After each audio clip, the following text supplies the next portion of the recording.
بسم الله الرحمن الرحيم. ألف لام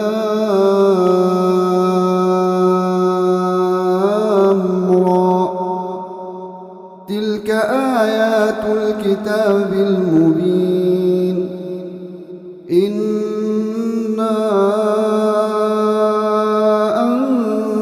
أنزلناه قرآنا عربيا لعلكم تعقلون. نحن نقص عليك أحسن القصص بما أوحينا إليك هذا القرآن وإن كنت من قبله لمن الغافلين. إذ قال يوسف لأبيه يا أبت إني رأيت 11 كوكبا والشمس والقمر رأيتهم لي ساجدين. قال يا بني لا تقصص رؤياك على إخوتك فيكيدوا لك كيدا إن الشيطان للإنسان عدو مبين. وكذلك يجتبيك ربك ويعلمك من تأويل الأحاديث ويتم نعمته عليك وعلى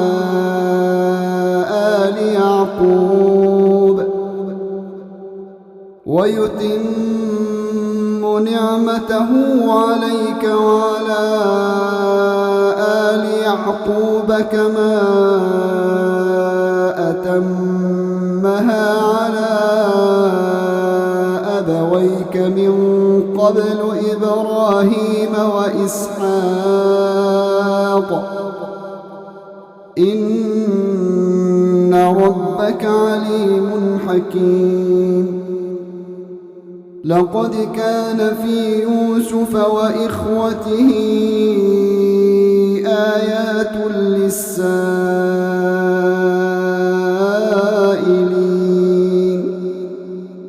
إذ قالوا ليوسف وأخوه أحب إلى أبينا منا ونحن عصبة إن أبانا لفي ضلال مبين. اقتلوا يوسف أو اطرحوه أرضا يخل لكم وجه أبيكم وتكونوا من بعده قوما صالحين. قال قائل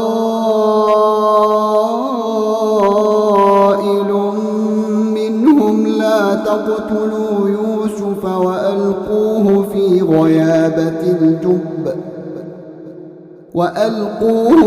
غيابة الجب يلتقطه بعض السيارة إن كنتم فاعلين. قالوا يا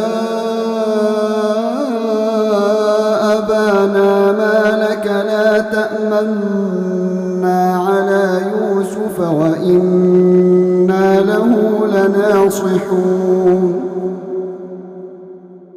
أرسله معنا غدا يرتع ويلعب وإنا له لحافظون. قال إني ليحزنني أن تذهبوا به وأخاف أن يأكله الذئب وأنتم عنه غافلون. قالوا لئن أكله الذئب ونحن عصبة إنا إذا لخاسرون. فلما ذهبوا به وأجمعوا أن يجعلوه في غيابة الجب وأوحينا إليه لتنبئنهم بأمرهم هذا وهم لا يشعرون وجاءوا أباهم عشاء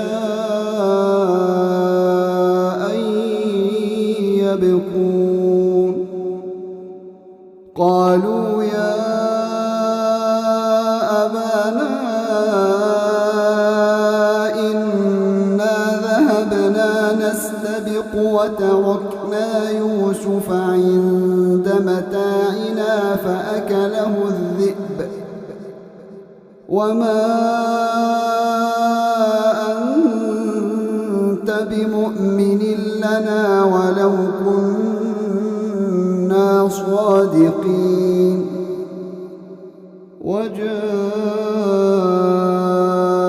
وجاءوا على قميصه بدم كذب قال بل سولت لكم أنفسكم أمرا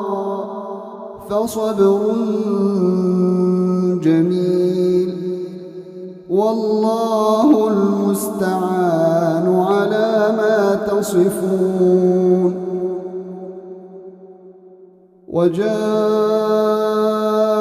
سيارة فأرسلوا واردهم فأدلى دلوه قال يا بشرى هذا غلام وأسروه بضاعة والله عليم بما يعملون وشروه بثمن بخس دراهم معدودة وكانوا فيه من الزاهدين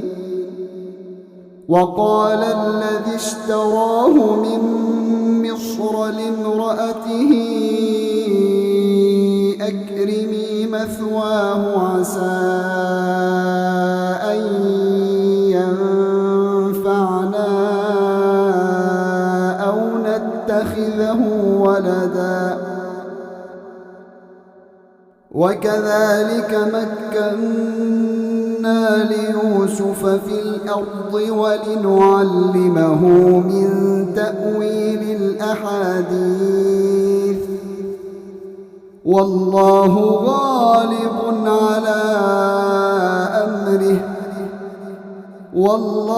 غالب على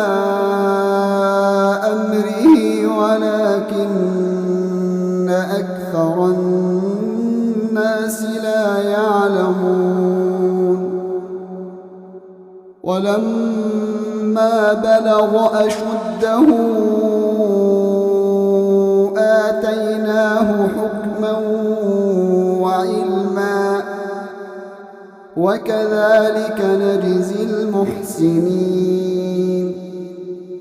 وراودته التي هو في بيتها عن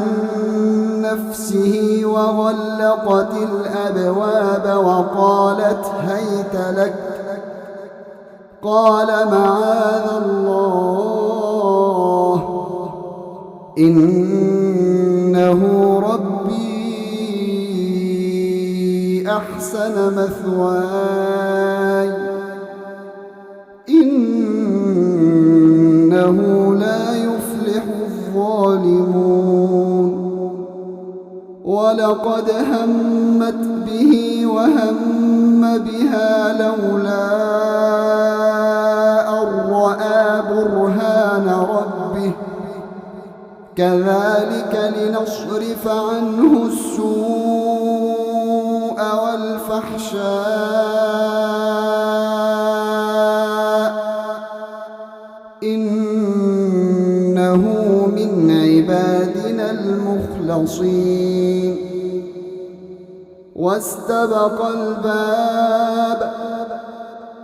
واستبق الباب وقدت قميصه من دبر وألف يا سيدها لدى الباب. قالت ما جزاء من أراد بأهلك سوءا إلا أن يسجن أو عذاب أليم. قال هي راودتني عن نفسي وشهد شاهد من أهلها إن كان قميصه قد من قبل فصدقت وهو من الكاذبين. وإن كان قميصه قد من دبر فكذبت وهو من الصادقين. فلما رأى قميصه قد من دبر قال إنه من كيدكن إن كيدكن عظيم. يوسف أعرض عن هذا واستغفري لذنبك إنك كنت من الخاطئين. وقال نسوة في المدينة امرأة العزيز تراود فتاها عن نفسه قد شغفها حبا إنا لنراها في ضلال مبين. فلما سمعت بمكرهن أرسلت إليهن وأعتدت لهن متكئا وآتت كل واحدة منهن سكينا وقالت اخرج عليهن.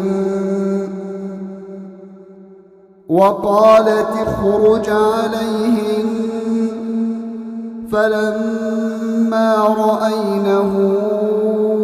أكبرنه وقطعن أيديهن وقلن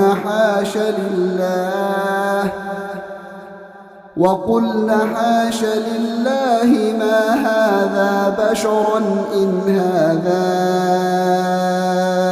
إلا ملك كريم. قالت فذلكن الذي لمتنني فيه ولقد راودته عن نفسه فاستعصم ولئن لم يفعل ما آمره ليسجنن وليكون من الصاغرين. قال رب السجن أحب إلي مما يدعونني إليه وإلا تصرف عني كيدهن أصب إليهن وأكن من الجاهلين. فاستجاب له ربه فصرف عنه كيدهن إنه هو السميع العليم. ثم بدا لهم من بعد ما رأوا الآيات ليسجننه حتى حين. ودخل معه السجن فتيان قال أحدهما إني أراني أعصر خمرا وقال الآخر إني أراني أحمل فوق رأسي خبزا تأكل الطير منه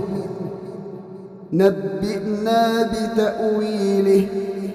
إنا نراك من المحسنين قال لا يأتيكما طعام ترزقانه إلا نبأتكما بتأويله قبل أن يأتيكما ذلكما مما علمني ربي إني تركت ملة قوم لا يؤمنون بالله وهم بالآخرة هم كافرون واتبعت ملة آبائي إبراهيم وإسحاق ويعقوب ما كان لنا أن نشرك بالله من شيء ذلك من فضل الله علينا وعلى الناس ولكن أكثر الناس لا يشكرون يا صاحبي السجن أأرباب متفرقون خير أم الله الواحد القهار ما تعبدون من دونه إلا أسماء سميتموها أنتم وآباؤكم ما أنزل الله بها من سلطان إن الحكم إلا لله أمر ألا تعبدوا إلا إياه ذلك الدين القيم ولكن أكثر الناس لا يعلمون يا صاحبي السجن أما أحدكما فيسقي ربه خمرا وأما الآخر فيصلب فتأكل الطير من رأسه قضي الأمر الذي فيه تستفتيان وقال للذي ظن أنه ناج منه اذكرني عند ربك فأنساه الشيطان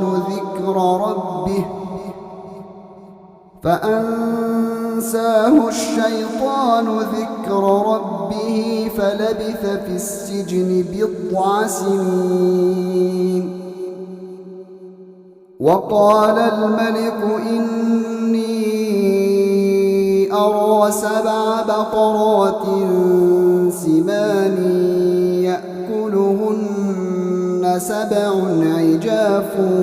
و7 سنبلات خضر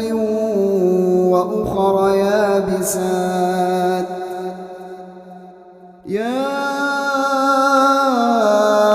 أيها الملأ أفتوني وأفتوني في رؤياي إن كنتم للرؤيا تعبرون قالوا أضغاث أحلام وما نحن بتأويل الأحلام بعالمين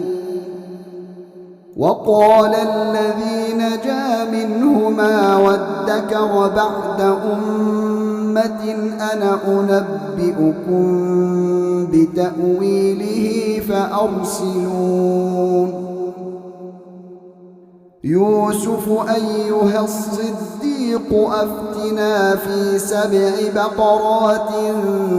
سمان يأكلهن 7 عجاف و7 سنبلات خضر وأخر يابسات و7 سنبلات خضر وأخر يابسات لعلي أرجع إلى الناس لعلهم يعلمون قال تزرعون 7 سنين دأبا فما حصدتم فذروه في سنبله إلا قليلا مما تأكلون ثم يأتي من بعد ذلك 7 شداد ثم يأتي من بعد ذلك 7 شداد يأكلن ما قدمتم لهن إلا قليلا مما تحصنون ثم يأتي من بعد ذلك عام فيه يغاث الناس وفيه يعصرون وقال الملك ائتوني به فلما جاءه الرسول قال ارجع إلى ربك فاسأله ما بال النسوة اللاتي قطعن أيديهن إن ربي بكيدهن عليم قال ما خطبكن إذ راوتن يوسف عن نفسه قلنا حاش لله ما علمنا عليه من سوء قالت امرأة العزيز الآن حصحص الحق أنا راودته عن نفسه وإنه لمن الصادقين ذلك ليعلم أني لم أخنه بالغيب وأن الله لا يهدي كيد الخائنين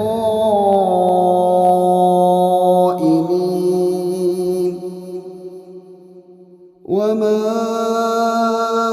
أبرئ نفسي إن النفس لأمارة بالسوء إلا ما رحم ربي إن ربي غفور رحيم وقال الملك ائتوني به أستخلصه لنفسي فلما كلمه قال إنك اليوم لدينا مكين أمين قال اجعلني على خزائن الأرض إني حفيظ عليم وكذلك مكنا ليوسف في الأرض يتبوأ منها حيث يشاء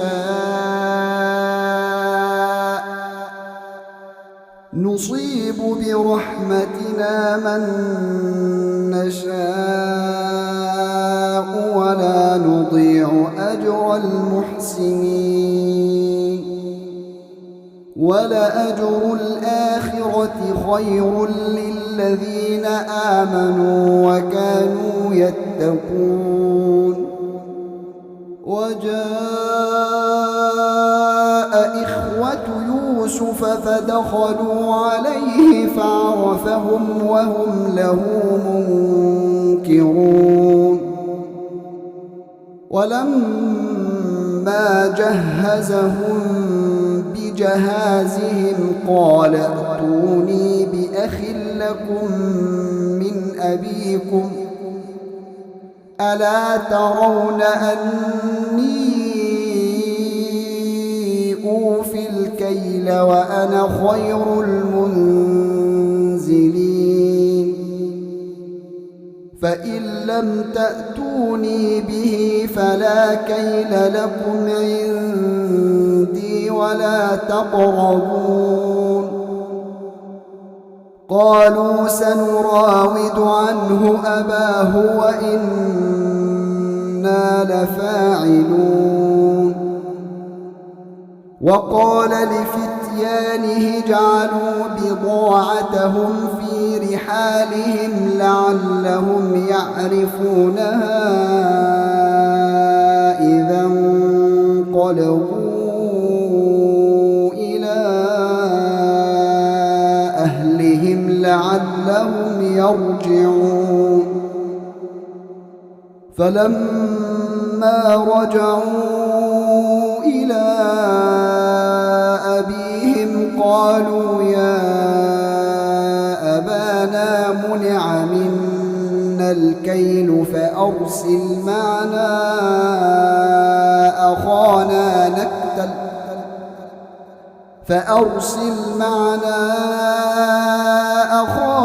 نكتل وإنا له لحافظون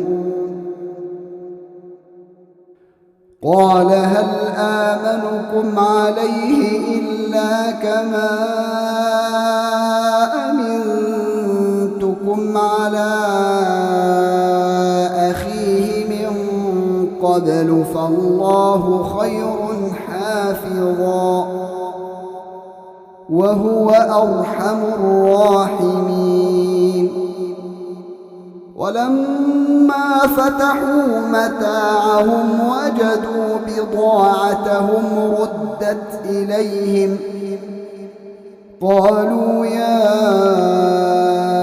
أبانا ما نبغي هذه بضاعتنا ردت إلينا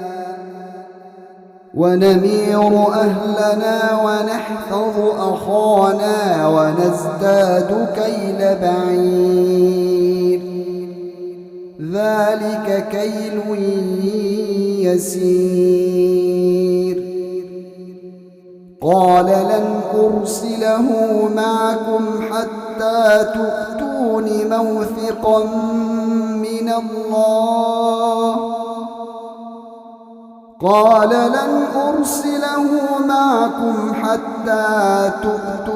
موثقا من الله لتأتونني به إلا أن يحاط بكم فلما آتوه موثقهم قال الله على ما نقول وكيل وقال يا بني لا تدخلوا من باب واحد وادخلوا من أبواب متفرقة وما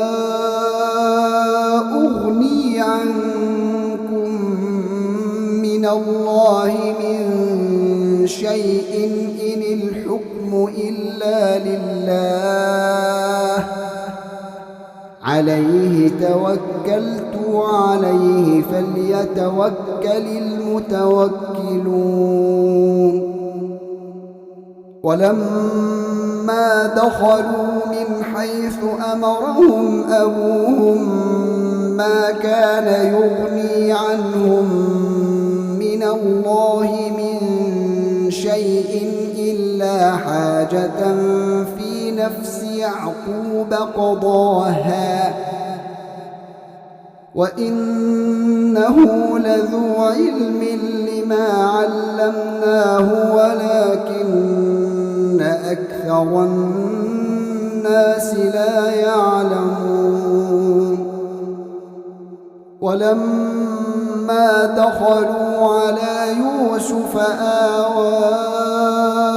إليه أخاه قال إني أنا أخوك فلا تبتئس بما كانوا يعملون فلما جهزهم بجهازهم جعل السقاية في رحل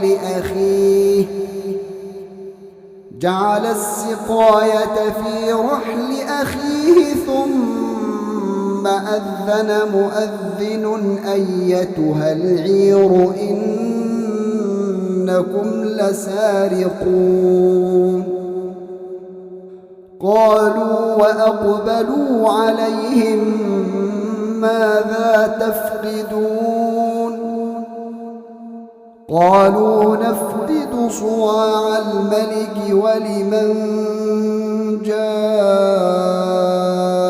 به حمل بعير وأنا به زعيم قالوا تالله لقد علمتم ما جئنا لنفسد في الأرض وما كنا سارقين قالوا فما جزاؤه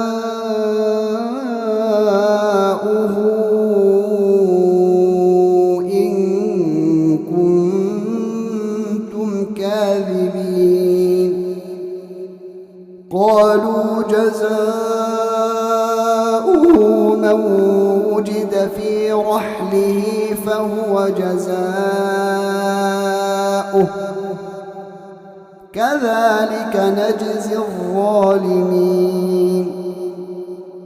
فبدأ بأوعيتهم قبل وعاء أخيه ثم استخرجها من وعاء أخيه كذلك كدنا ليوسف ما كان ليأخذ أخاه في دين الملك إلا أن يشاء الله نرفع درجات من نشاء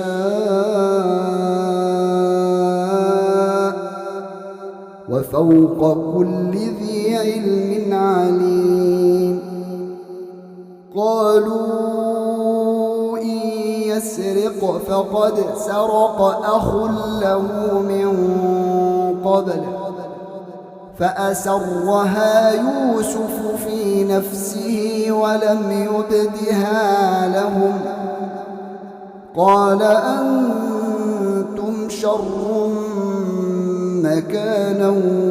والله أعلم بما تصفون قالوا يا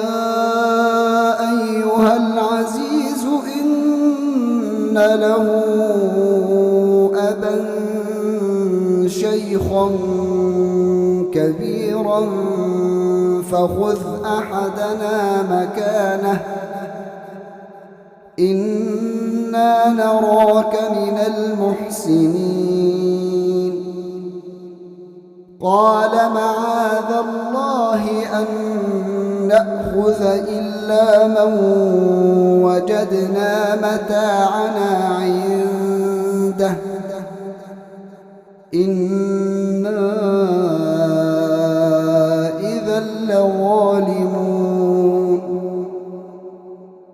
فلما استيئسوا منه خلصوا نجيا قال كبيرهم ألم تعلموا أن أباكم قد أخذ عليكم موثقا من الله قال كبيرهم ألم تعلموا أن أباكم قد أخذ عليكم موثقا من الله ومن قبل ما فرطتم في يوسف فلن أبرح الأرض حتى يأذن لي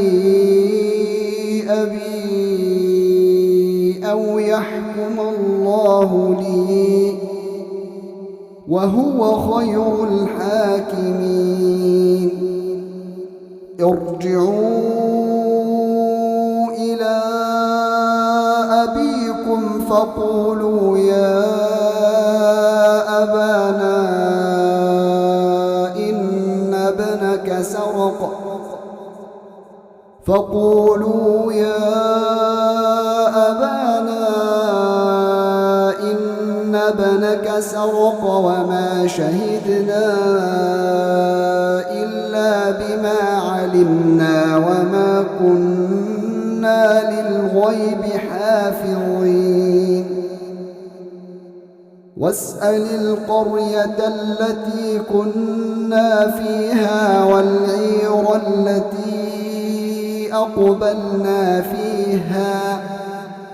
وإنا لصادقون قال بل سولت لكم أنفسكم أمرا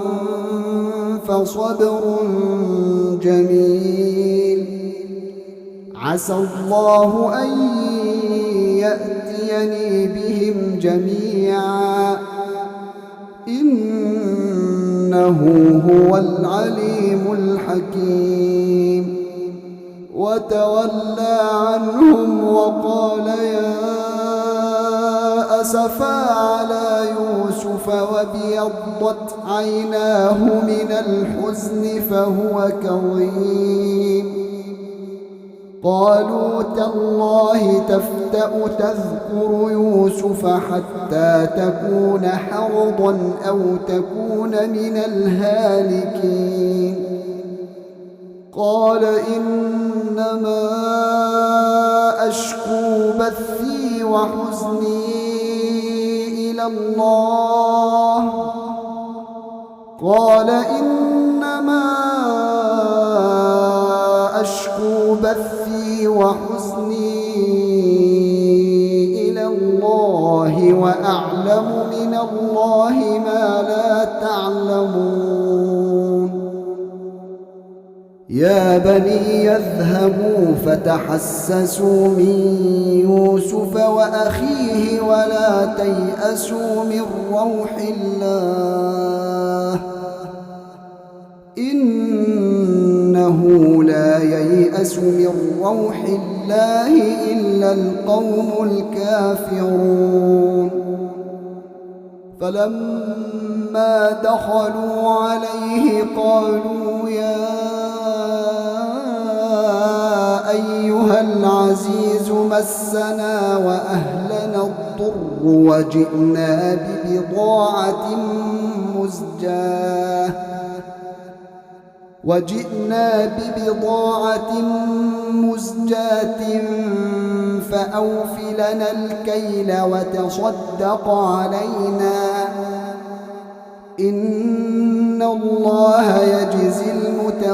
المتصدقين. قال هل علمتم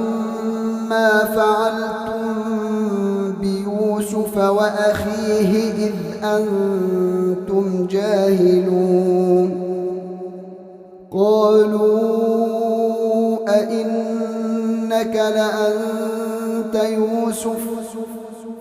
قال أنا يوسف وهذا أخي قد من الله علينا إنه من يتق ويصبر فإن الله لا يضيع أجر المحسنين. قالوا تالله لقد آثرك الله علينا وإن كنا لخاطئين. قال لا تثريب عليكم اليوم يغفر الله لكم وهو أرحم الراحمين. اذهبوا بقميصي هذا فألقوه على وجه أبي يأت بصيرا وأتوني بأهلكم أجمعين. ولما فصلت العير قال أبوهم إني لأجد ريح يوسف لولا أن تفندون.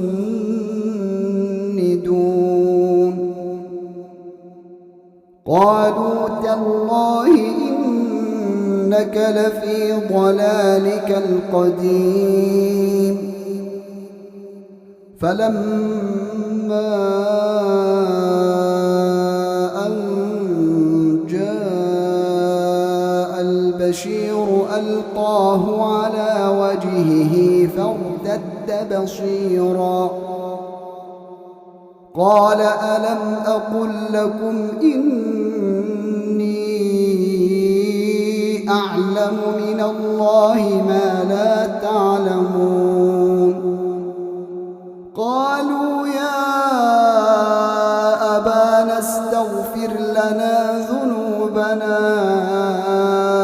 إنا كنا خاطئين. قال سوف أستغفر لكم ربي إنه هو الغفور الرحيم. فلما دخلوا على يوسف آوى إليه أبويه وقال ادخلوا مصر إن شاء الله آمنين. ورفع أبويه على العرش وخروا له سجدا وقال يا أبت هذا تأويل رؤياي من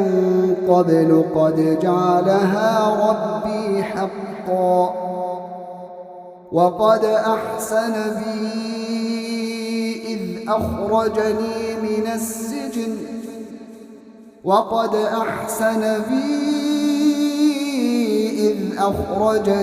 من السجن وجاء بكم من البدو من بعد أن نزغ الشيطان بيني وبين إخوتي إن ربي لطيف لما يشاء إنه هو العليم الحكيم. رب قد آتيتني من الملك وعلمتني من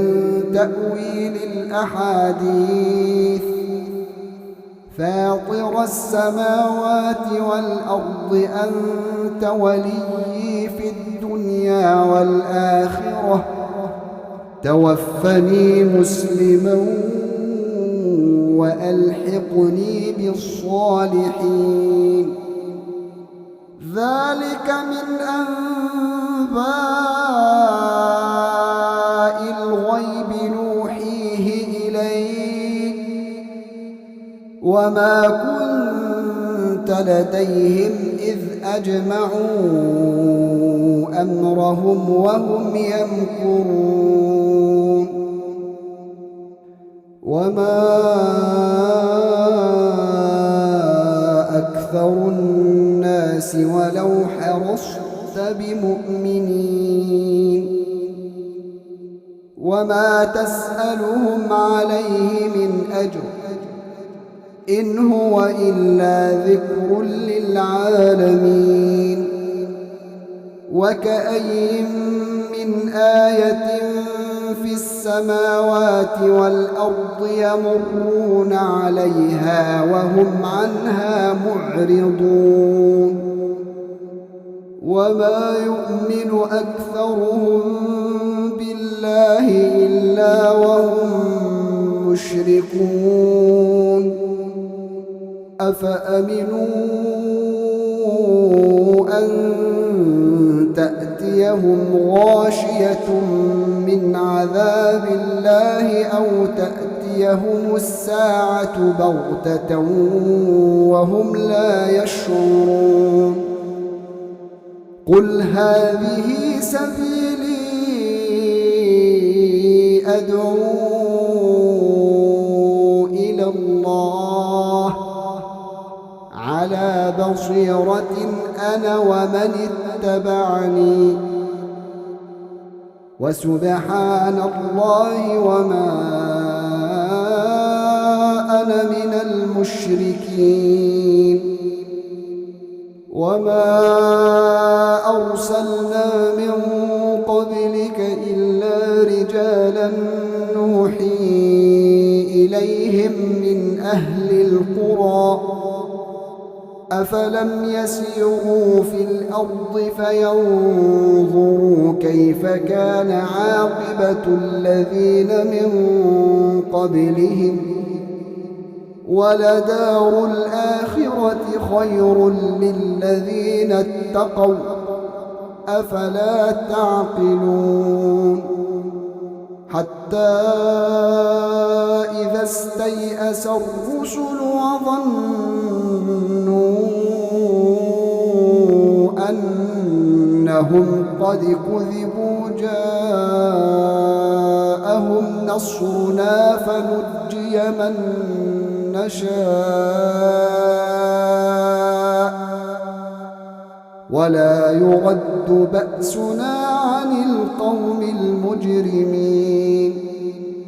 لقد كان في قصصهم عبرة لأولي الألباب ما كان حديثا يفترى ولكن تصديق الذي بين يديه وتفصيل كل شيء وهدى ورحمة لقوم يؤمنون